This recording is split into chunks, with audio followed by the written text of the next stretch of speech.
Mas, queridos, nós estamos aqui nessa manhã para estudar, para continuar nessa escola fantástica que é a Escola Sabatina. E nós temos semanalmente, nesses últimos 2 meses aí quase, estudando sobre educação.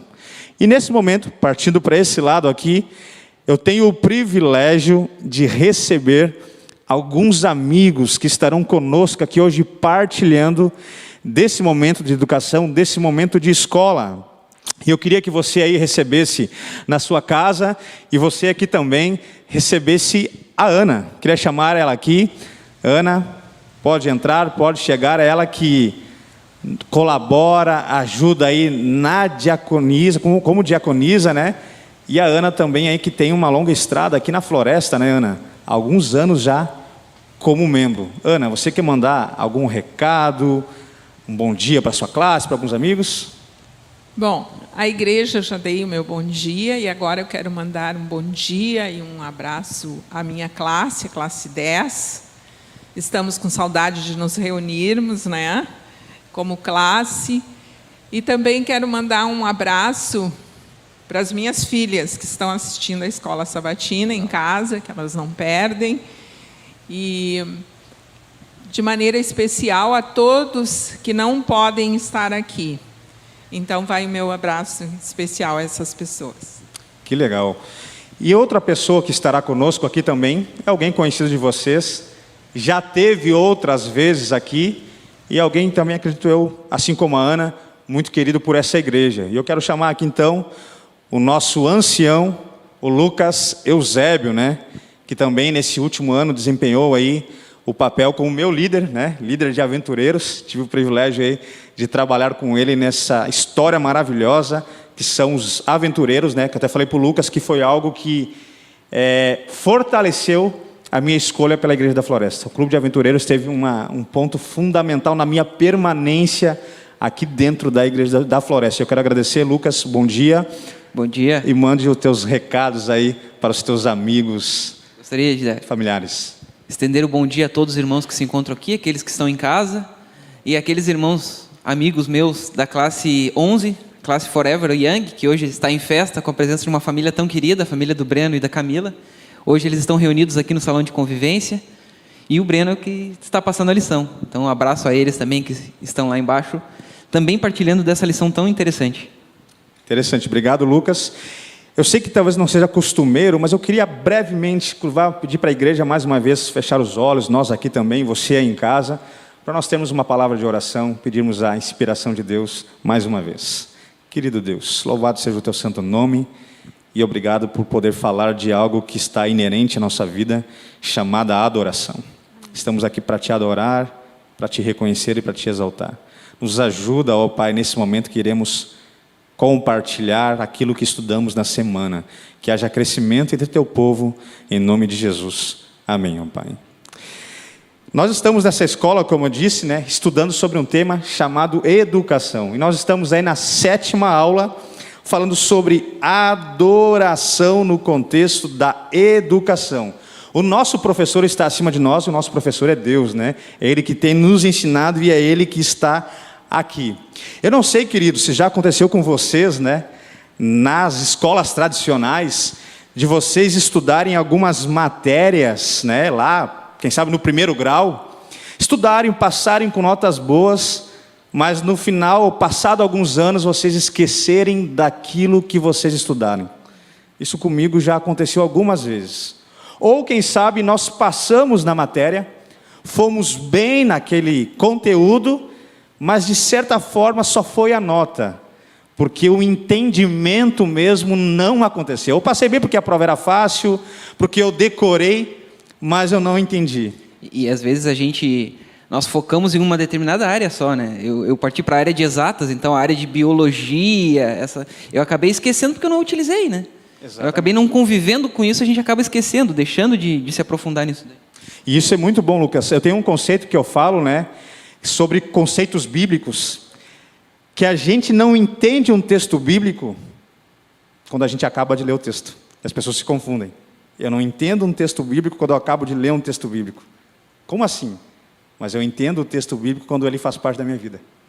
quando eu tenho atitude, quando Ele me transforma. Eu não posso falar de compaixão se eu não tenho compaixão com o próximo. Eu não posso falar de sofrimento se eu não entendo de sofrimento. Então, o texto bíblico, essa vivência, esse entendimento acontece quando eu vivo. E aí, em vários assuntos da Bíblia, a gente muitas vezes conhece, são assuntos fáceis, parecem fáceis, mas a gente volta e meio e debate porque acontece esse esquecimento. Graça, salvação, adoração, que é que nós vamos falar nessa manhã aqui agora. Se eu perguntasse para cada um dos irmãos, eu tenho certeza, Ana, que cada um teria uma resposta diferente. Com certeza. Haveria divergências nesse contexto. Sim. A gente acaba esquecendo, então por isso que volta e meia a gente precisa fortalecer e entender esses conceitos. E hoje nós estamos aqui para aprender algo então que a lição comenta que é inato, algo que vem como um aplicativo instalado na gente, né? E que a gente precisa saber manusear, que é a necessidade de adoração, a necessidade de adorar. A lição até traz um comentário que, independente da nossa confissão ou da nossa filosofia, nós estamos adorando alguma coisa, mesmo sem saber.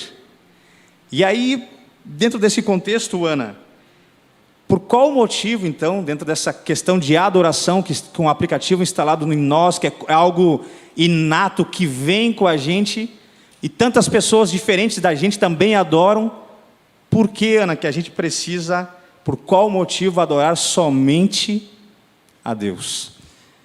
Sim, em primeiro lugar, tu falou sobre a questão da gente ter dentro de nós mesmas essa necessidade de adoração, né? Quando Deus nos criou, Deus colocou, sem dúvida, esse espaço, digamos assim, para a adoração. E a gente pode buscar a adoração em diversas coisas e complementar ou preencher esse espaço de diversas maneiras. Mas alguém já falou que esse espaço só pode ser preenchido por Deus, né? Só Ele pode ocupar esse espaço, porque as outras coisas são passageiras, né?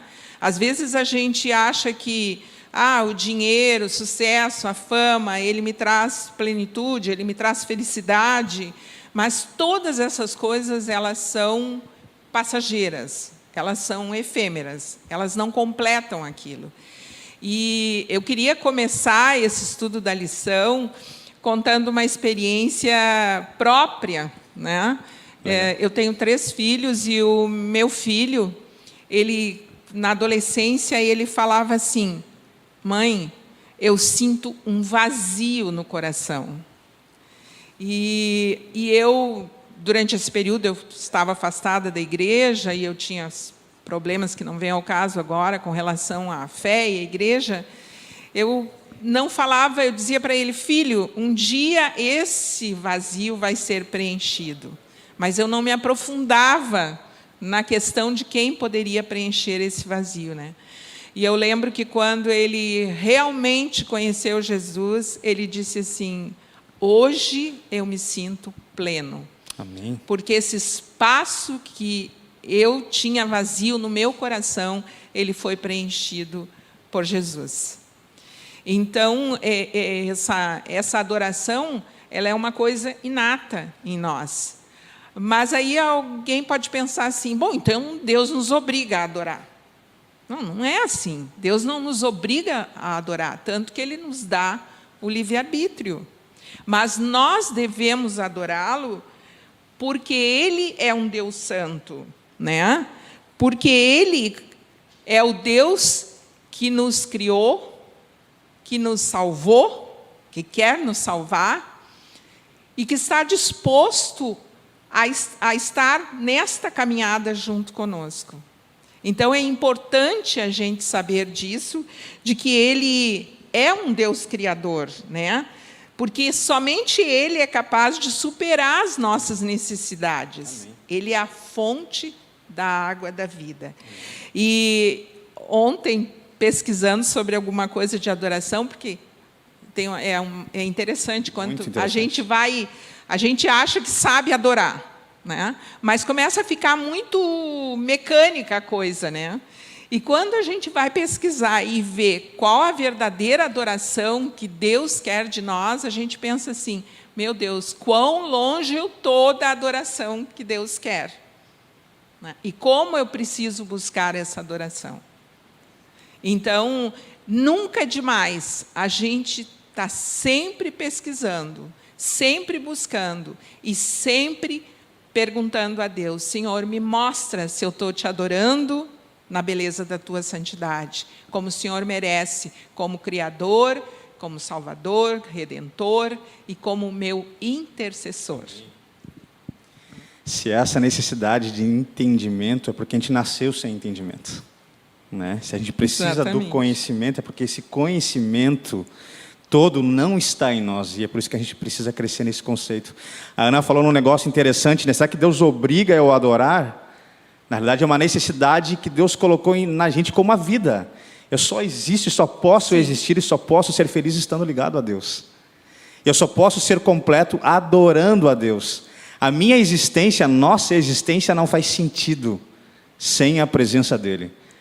Assim como para viver eu preciso dEle, para atender a necessidade de adoração, também eu preciso estar focado nele. E é interessante, Carlos, que quando a gente admira, vamos citar um exemplo, um artista, uma pessoa famosa, normalmente a gente vai querer se parecer com ele. A gente vai querer copiar o modelo dele, né? E com Deus é a mesma coisa. Quanto mais nós o adorarmos, mais semelhante a Ele ficaremos.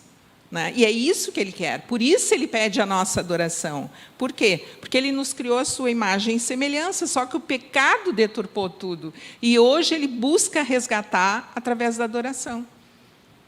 E eu fico pensando assim, o quanto esse entendimento que nós estamos estudando é importante por uma ressignificação humana de adoração. A gente está estudando tudo isso porque precisa, porque essa ressignificação vai mudar a nossa atitude na igreja. Como nós adoramos, né? Não para receber de Deus, mas para entregar algo para Deus. A gente precisa entender isso. E como eu disse, é uma palavra que a gente fala tanto, mas talvez ainda não está claro. Mas a adoração é algo que tem sido importante em toda a história do mundo, Lucas. Sempre foi importante, né? E a lição nos trouxe ali um episódio que eu acho maravilhoso ali, né? Falando de 3 amigos especiais, né? Que daí demandava uma atitude específica de adoração. E aí, baseado nisso tudo que a gente estudou, nessa necessidade, por que Lucas, eu preciso hoje estudar a adoração, estar pronto, e por que eu preciso, então, me preparar para esse assunto que vai ser tão importante na crise final antes da volta de Jesus? O que é tão importante a adoração? Por que se fala tanto na igreja, se fazem DVDs sobre isso? Isso, exatamente. E como foi comentado aqui pela Ana e pelo Carlos também, no nosso ser existe essa necessidade de adoração. E então, nós todos adoramos alguma coisa, quer queira, quer não. Né? A gente acaba tentando preencher aquele vazio de alguma maneira, seja como a Ana falou, com dinheiro, com fama, com poder, e nada consegue, de uma maneira concreta ou plena, que foi a palavra que tu usou, né? Preencher esse vazio, mas a gente tenta. E sabendo disso, o inimigo também é muito esperto. Ele também tentou implementar na história da humanidade outras maneiras de adoração. Essa é uma especialidade dele, é pegar uma característica que Deus colocou no ser humano e deturpar, e torcer. Uma delas é a adoração, outra é a música. Deus transformou a música em algo incrível, uma mensagem que ela é universal. E o inimigo conseguiu deturpar isso, transformar isso em muitas vezes algo ruim, algo feio, algo que agride ao invés de elevar. Né? E na adoração ele fez exatamente a mesma coisa.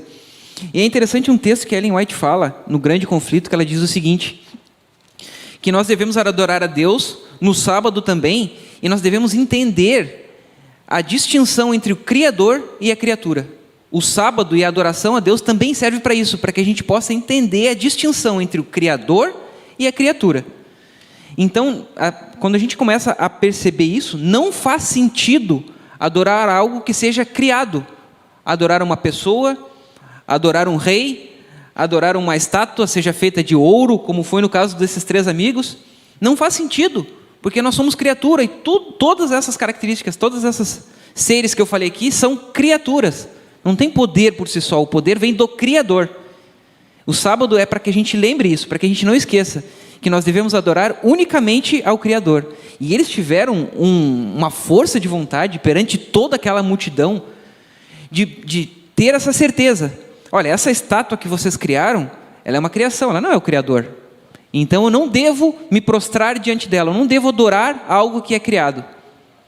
E se o rei dissesse assim, tá, então curve-se perante mim, entendendo que o rei seria então a divindade, a resposta seria igual. Olha, você também é um ser criado, e você não é digno de adoração. Digno de adoração é somente Deus, nem os anjos são dignos de adoração. Porque naquele momento da visita dos anjos lá em que as pessoas se prostravam, os anjos diziam, não, eu não mereço essa adoração. Os anjos também adoram a Deus, também são criaturas. E por que isso é tão importante nos dias de hoje, ou no fim dos tempos, como a gente está vivendo agora? Porque hoje a verdade ela é muito relativizada. Hoje tudo é muito relativo. O que é verdade? A minha verdade é diferente da verdade do Carlos, então cada um tenta configurar aquilo para a sua vida, e por isso que existem hoje milhares de religiões, dentro do próprio cristianismo mesmo, mas outras fora do cristianismo. A verdade é muito relativizada. Então é fundamental a gente adorar ao Deus verdadeiro. E para adorar ao Deus verdadeiro, o Deus Criador, é preciso conhecê-lo. Conhecer esse Deus verdadeiro. Se hoje está tão difícil enxergar qual é a verdade, a gente precisa se aprofundar nisso. Sabe? Reconhecer que o Criador é um só. E só a Ele devemos essa adoração. Eu vou ler só 3 versículos aqui da Bíblia, Lucas, que são o DNA da nossa igreja, que é Apocalipse 14, no versículo 6. Diz o seguinte: vi outro anjo voando pelo meio do céu, tendo um evangelho eterno para pregar aos que se assentam sobre a terra, a cada nação e tribo e língua e povo, dizendo em grande voz: temei a Deus e dai-lhe glória, pois é chegada a hora do seu juízo, e adorai aquele que fez o céu, a terra, o mar e as fontes das águas. Ou seja, aqui é algo reforçando que devemos adorar ao Deus Criador, aquele que fez os céus, a terra, o mar e a fonte das águas. E por último, o versículo 12. Aqui está a perseverança dos santos, os que guardam os mandamentos de Deus e a fé em Jesus. A adoração é somente ao Deus Criador, e fazemos isso através da guarda dos mandamentos e através da fé em Jesus. Interessante, Carlos, que Ellen White afirma no Grande Conflito, na página 42, que Deus merece ser adorado pelas qualidades do seu caráter, e dentro do que o Lucas falou, né? E pelo seu trabalho criador e redentor. Que legal. Então, motivos a gente tem para adoração. Muitos, né? Não tem como não adorar. Nós não adoramos a Deus por aquilo que simplesmente Ele faz, né? Mas pelo que Ele é. E aí o Lucas entra no entendimento, né? Para eu saber quem Ele é, eu preciso conhecê-lo. Eu preciso investir tempo. Eu preciso ter tempo para entender essa pessoa maravilhosa que é Deus, né? Para poder adorá-lo da melhor forma possível. Tem uma frase, Lucas, na lição lá que eu achei muito interessante, que fala o seguinte: se você adorar a coisa errada, ela o comerá vivo. E faz todo sentido essa frase, é de um autor secular chamado David Wallace. E aí, se a gente adora, por exemplo, demais, acima de Deus, recursos financeiros, a gente vai ter os recursos, a consequência vai ser a riqueza, né? Não há nenhum mal em ter a riqueza, mas se isso for acima de Deus, isso vai me destruir, eu vou me acabar, porque eu buscarei a riqueza a qualquer custo. Se eu adorar acima de Deus a moda, não há nenhum problema em se vestir bem, em ter estilo, mas se isso estiver acima de Deus, eu vou fazer tudo o que for necessário, passar por cima do que for necessário, e isso também pode me levar à ruína, né? Tem uma frase que eu gosto de usar que é o seguinte: aonde eu coloco o foco, isso expande. Aonde eu coloco o foco, isso expande. Então, se eu coloco o foco na adoração a Deus, no que é Deus, isso vai se expandir. Então, a gente precisa hoje buscar essa priorização da adoração a Deus. O tipo de adoração que eu escolho, isso me traz consequências. Toda adoração terá uma consequência, boa ou ruim, Lucas. Exato, e tu estava comentando agora isso, eu me lembrei de uma história de um gerente que eu tive em um outro lugar que eu trabalhei, que ele era um homem bem sucedido, ele era muito bem visto tanto por aqueles que trabalhavam abaixo dele, como aos seus superiores, né? E ele foi meu gerente. E ele era um homem, assim, fenomenal dentro do cargo dele. E ele tinha marcado, nós ficamos sabendo, ele tinha marcado uma viagem com o filho dele, que devia ter em torno de uns 20 e poucos anos, a idade que eu tinha na época.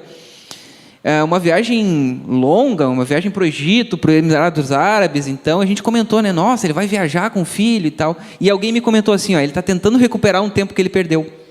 Ele focou tanto na carreira dele que o filho dele já não tinha um bom relacionamento com ele, sabe? Então a adoração dele naquele momento foi a carreira. E ele acabou perdendo outras coisas que eram muito mais importantes. Se a nossa adoração não está no Deus Criador, e está em outra coisa, a gente vai acabar esquecendo disso, deixando em segundo plano, em terceiro plano, isso não vai fazer parte da nossa vida e não vai nos transformar. Porque, como a Ana falou, nós somos transformados por aquilo que contemplamos, ou nós somos transformados por aquilo que adoramos. E interessante que, para atingir essa meta, a gente precisa ter consistência, né? Então, a gente está na busca aqui, Ana. Quer falar alguma coisa? Pela consistência. Pode falar, Ana. Não, eu estava pensando sobre o que ele estava falando, não é? Que isso é muito interessante, assim, porque a gente acha que a adoração se restringe a determinado período do meu dia.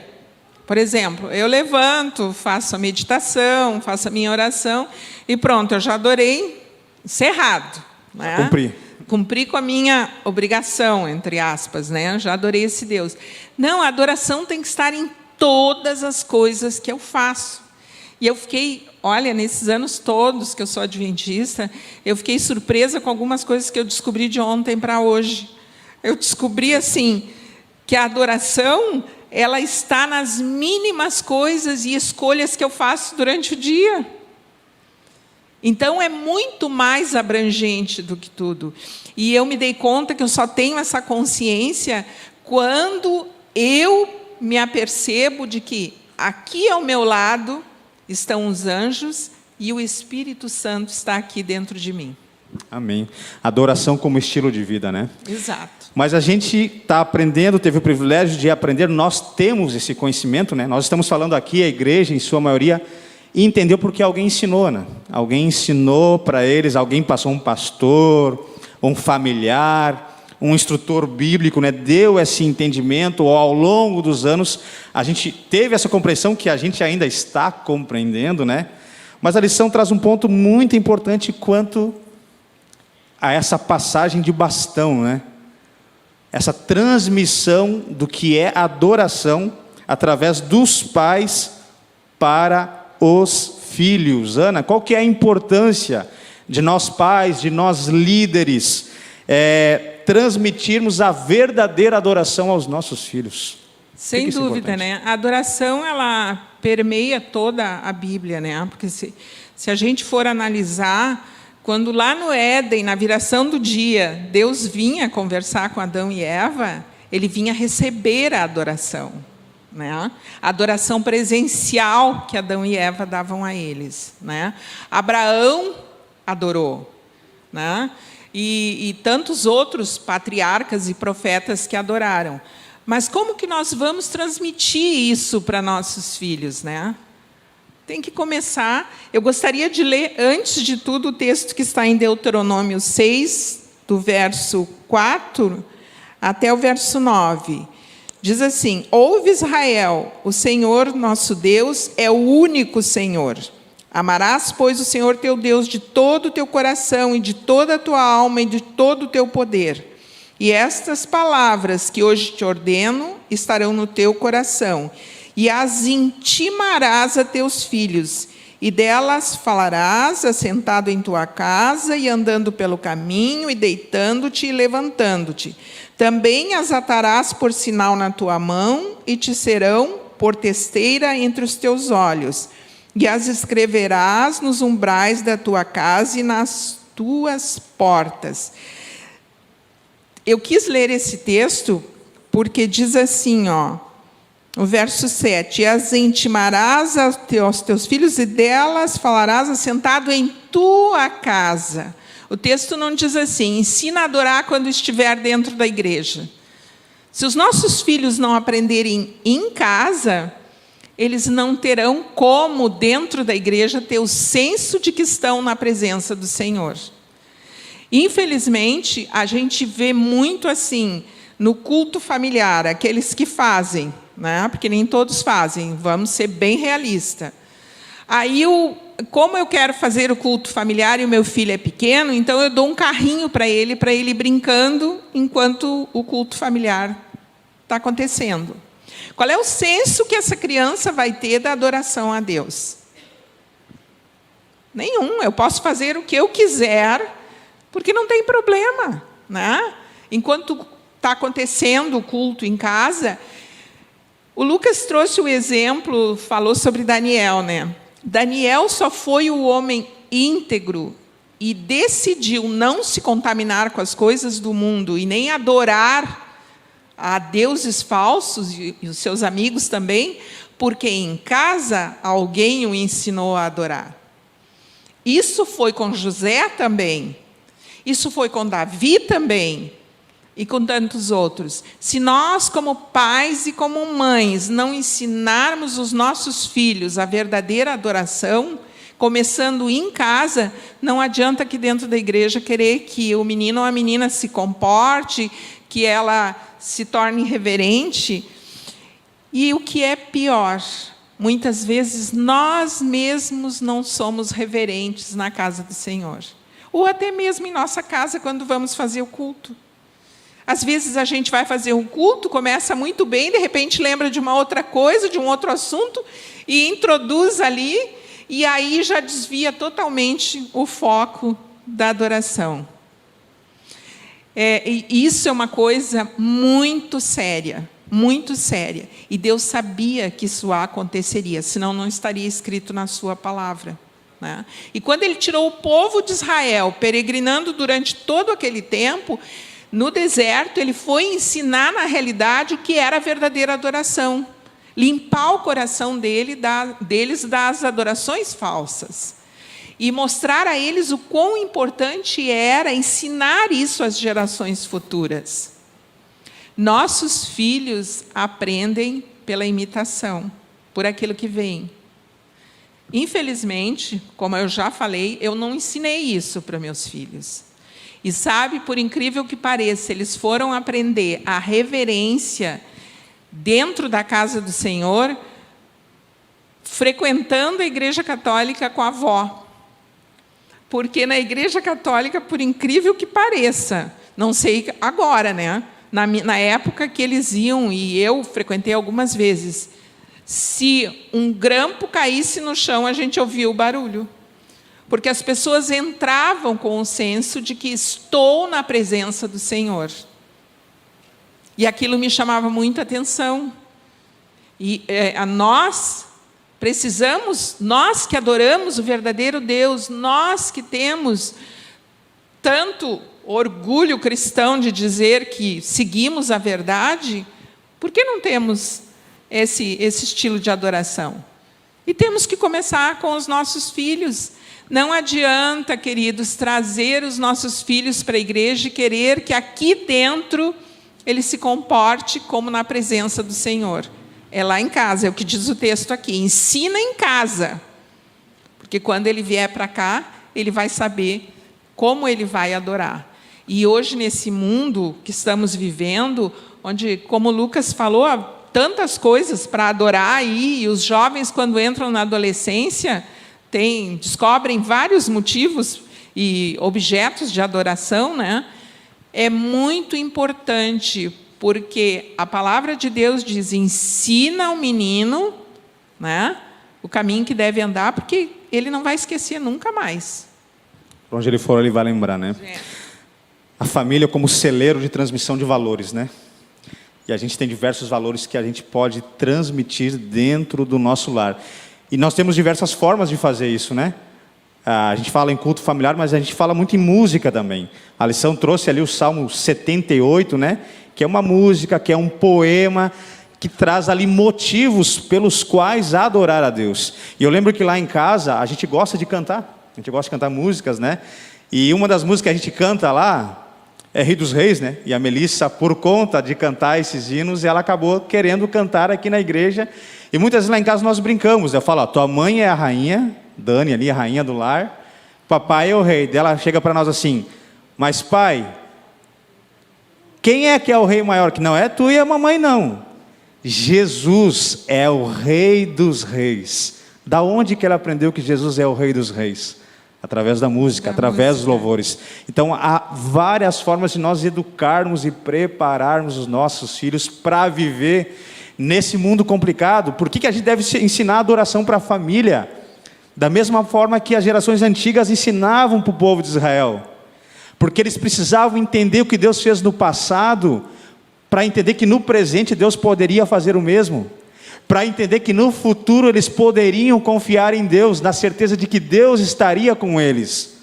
E os nossos filhos precisam hoje desenvolver essa confiança. A confiança de que, independentemente do que vai acontecer, doença, crise financeira, Deus vai estar com eles. Independente das escolhas e das alternativas, Jesus Cristo, adorar a Deus ainda é a melhor escolha.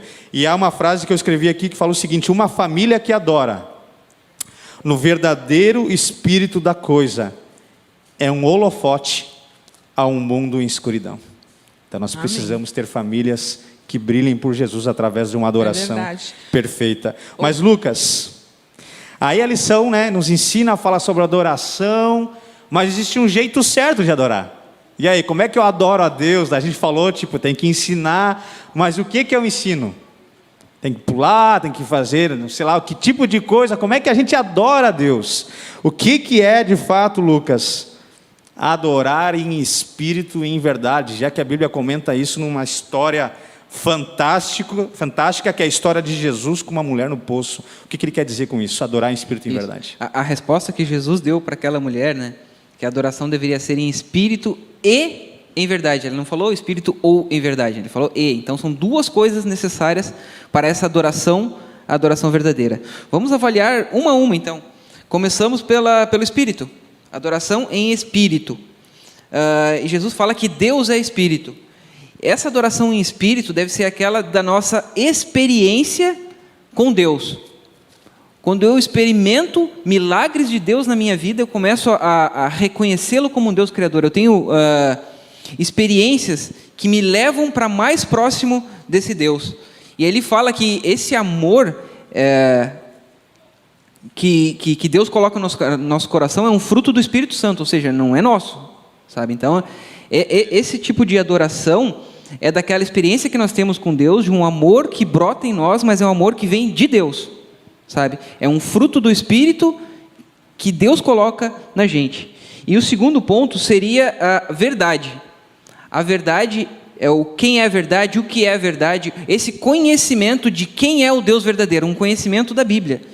E eu fiz questão de ler aqueles versículos no início, porque lá falava em duas coisas, a perseverança dos santos, os que guardam os mandamentos, os que têm a fé em Jesus. Nada mais é do que uma adoração em espírito e em verdade. Porque os mandamentos é o caráter de Deus. Nós conhecermos o caráter de Deus descrito em 10 mandamentos. E se você então guarda esses mandamentos, você tem o conhecimento do Deus verdadeiro. E o segundo ponto é a fé em Jesus. É a nossa experiência de fé. A nossa experiência de Cristo transformando a nossa vida. E isso seria uma adoração em espírito. Então até nesse versículo de Apocalipse 14, 12, reforça esse tipo de adoração. De espírito e verdade. E aí tem um problema se nós fizermos só um ou outro. Uma adoração só em espírito é uma adoração levada pelos sentimentos, em que eu posso inventar palavras e dizer que estou com o Espírito Santo porque eu estou inventando palavras que não fazem sentido nenhum para ninguém, ou sair pulando e gritando sem que ninguém entenda o que está acontecendo.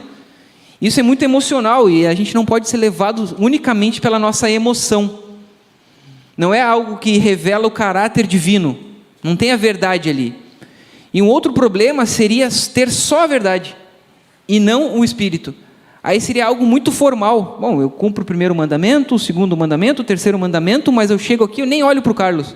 Eu não tenho uma experiência de vida com Jesus. Eu simplesmente cumpro aquilo que Deus mandou eu escrever, que Ele escreveu para mim, como algo normativo, como algo formal. Então nenhuma das duas adorações é completa. e sim aquela em que eu tenho o conhecimento do Deus verdadeiro, e eu tenho a experiência, eu experimento o amor de Deus na minha vida.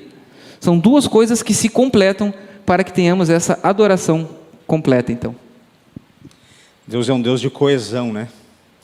Deus não atua só numa parte, Ele se preocupa conosco em todos os aspectos. Deus é um Deus holístico, que se preocupa com o emocional, com o racional, com o físico, né? Interessante que Ellen White escreveu uma frase que a religião que vem de Deus é a única que leva a Ele. Então a adoração em espírito não é uma adoração que vem de mim mesmo, mas é uma adoração que nasce de Deus. É o Espírito que coloca em mim o sentimento da verdadeira adoração. E essa verdadeira adoração também me conduz à verdade. Então a verdadeira adoração, ela nasce no Espírito, né? E por isso a necessidade de nós buscarmos esse Espírito diariamente, assim como diz Oséias, capítulo 6, verso 3, né? Da gente prosseguir em conhecer, né? E prosseguir em conhecer o Senhor todos os dias até a sua volta. Mas Ana, a gente na lição também comentou de outro aspecto de adoração, que foi a adoração do tabernáculo lá, né? Qual que era o papel desse tabernáculo do antigo Israel como local de adoração, né? E o que a gente aprende desse exemplo sobre o que Deus espera, né? Do nosso processo de preparo, de santificação para a eternidade. Que lições a gente aprende sobre o tabernáculo na questão de adoração como educação nos dias de hoje? Sim. Primeiro, nós como adventistas, a gente sabe que o tabernáculo, ele apontava ou aponta para a centralidade da obra de Cristo, né? O seu sacrifício e dentro do plano elaborado para a nossa salvação, não é? Mas tem um ponto muito chave, e que a lição também comenta sobre isso, que é: Deus instituiu o tabernáculo porque Ele queria habitar no meio do povo, né? Estar com eles. E habitando no meio do povo, ele queria ensinar praticamente, na prática, para o povo, como é adorar. Como era adorar, né? E isso é uma coisa que ela remonta aos nossos dias, hoje. E é interessante isso. Se eu entrar aqui na igreja e pensar assim, eu estou entrando no tabernáculo do Senhor, no lugar santo. E aí me vem à mente como era naquele tempo, né? E eu tenho que trazer isso para a prática. Eu estou num lugar santo. E aqui eu preciso me portar de maneira a que Deus receba a minha adoração. E o interessante é que isso faz parte da santificação. Porque sempre que eu adoro e sempre que eu louvo ao Senhor na beleza da sua santidade, eu estou subindo um degrauzinho na escada, melhor dizendo, da santificação. E interessante nisso tudo é que a gente acaba, às vezes, deixando um pouco de lado essas coisas, né? A gente pensa assim: ah, não, mas eu tenho a minha maneira de adorar, né? Eu adoro da minha maneira e Deus é misericordioso, Ele aceita a maneira que eu adoro, né? Caim pensou assim também e se deu muito mal. Todos nós sabemos a história. Não é que Eva não tenha ensinado os mesmos princípios aos dois, mas houve um momento no seu livre-arbítrio que ele achou: não, eu adoro do jeito que eu quero, porque na misericórdia de Deus Ele vai aceitar. Imagino eu que ele tenha pensado isso, porque senão não teria se desviado por um caminho tão diferente. E é isso que muitas vezes ocorre com a gente. Ah, mas também não é bem assim, não é? Mas isso é importante no papel da santificação. E outra coisa, quando a lição fala assim, a beleza da santidade de Deus, né? Isso é só olhar para o pecado, para a feiura, para as coisas horríveis que o pecado faz e ver o que Deus nos oferece para saber que há motivos para louvá-lo na beleza da sua santidade. Ele é um Deus santo, Ele é um Deus magnífico, Ele é um Deus misericordioso. A sua misericórdia, a palavra de Deus já diz isso. Ela se renova a cada manhã e ela é a causa de não sermos consumidos. Então eu preciso de um outro motivo para adorar, e a minha adoração ela faz parte do meu processo de santificação. A gente precisa entender que o processo de santificação é um processo de preparo, né? E quando a gente está adorando a Deus, nós estamos nos preparando para a vida eterna, para o porvir, para o novo reino que Ele tem preparado para nós. E ali na lição comenta sobre Crônicas, capítulo 16, né? Sobre como o povo se preparou para receber a arca. Havia ali muita música, muito louvor, muita adoração. E uma coisa me chamou a atenção, que esse preparo todo era por conta de um significado que nós como igreja devemos entender na nossa realidade: a presença de Deus. A gente precisa ter consciência da presença do Senhor em todos os lugares. A gente fala muito de igreja, né? Mas em todos os lugares.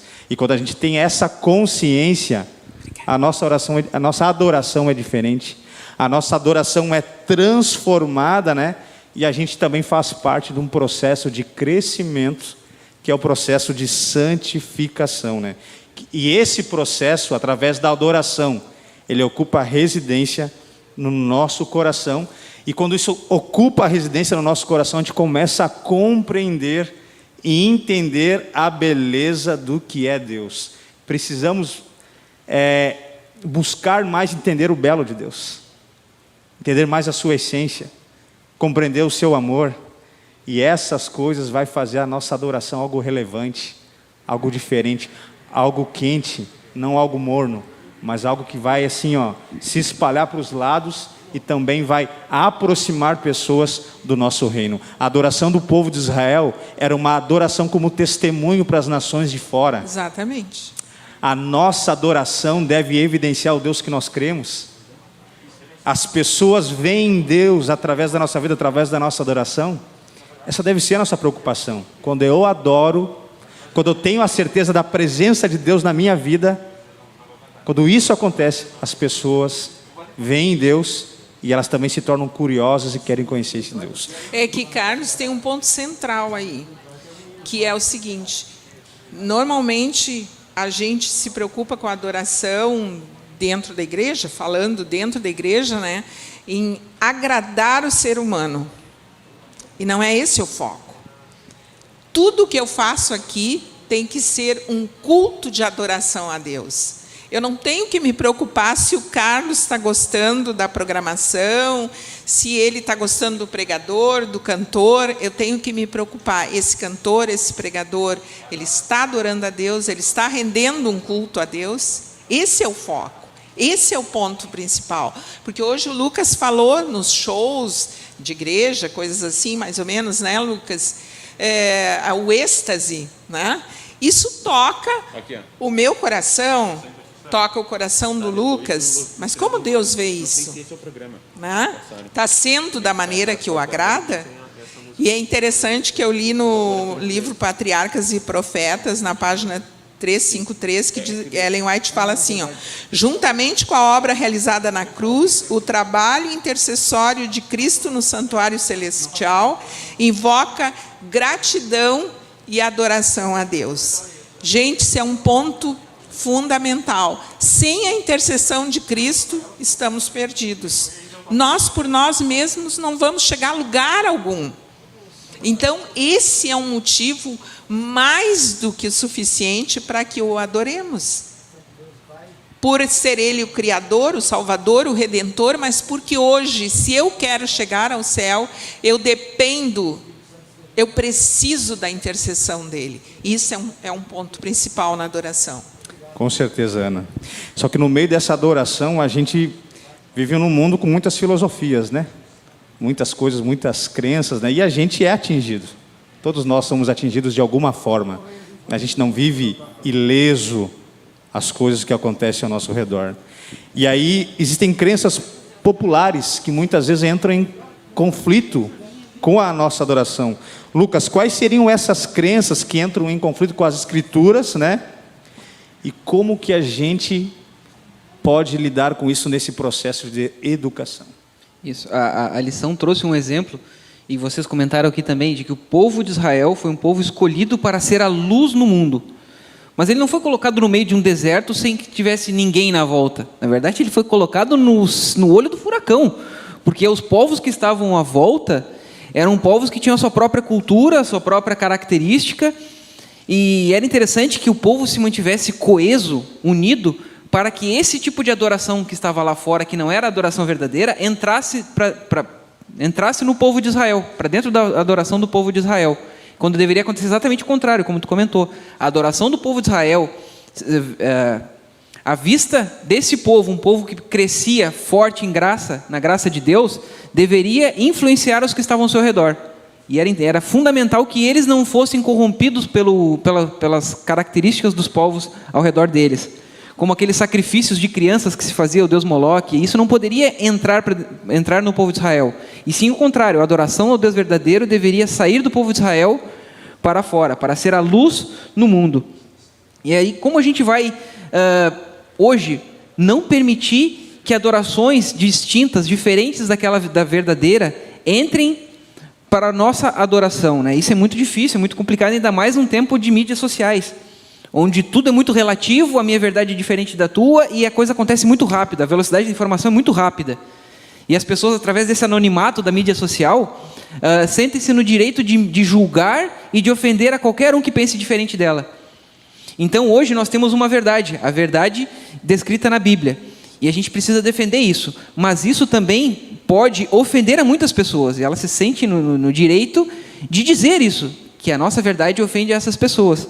Por exemplo, uma das coisas que se criou foi a necessidade de se explicar tudo no universo pelo naturalismo.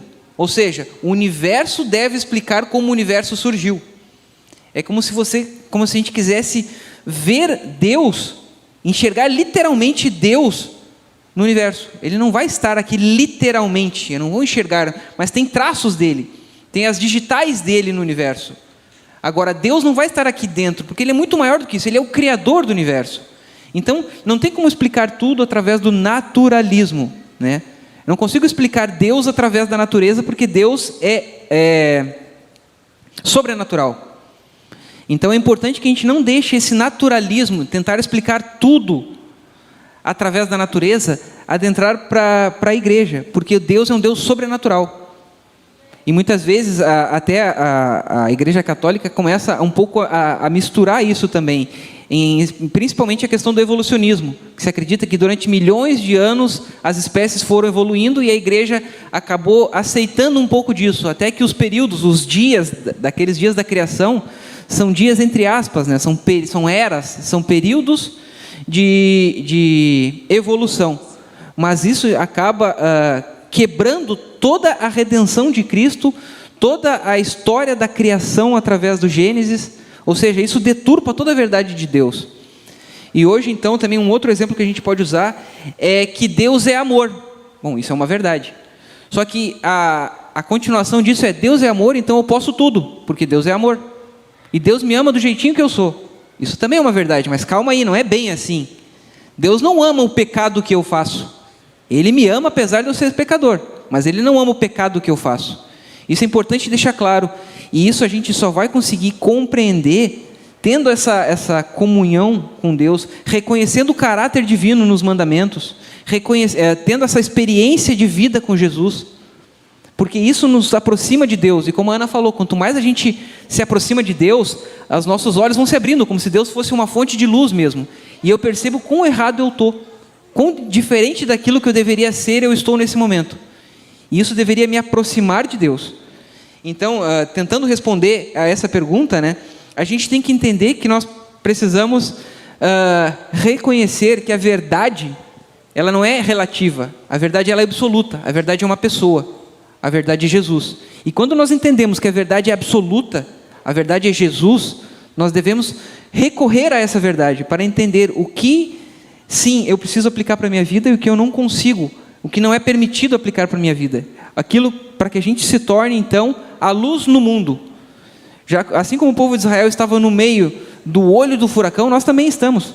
Todos estão olhando para os cristãos e questionando a verdade desses cristãos. E nós devemos refletir a verdade que é Jesus, uma pessoa, não uma verdade relativa. Nosso tempo então acabou. E nós vamos, antes de orar, só lembrar, né? Vamos colocar em prática a nossa adoração. A escola sabatina vai acabar aqui, a lição, mas a adoração continua. Como é que vai ser a sua adoração no culto hoje? Como é que vai ser a sua adoração pós-culto?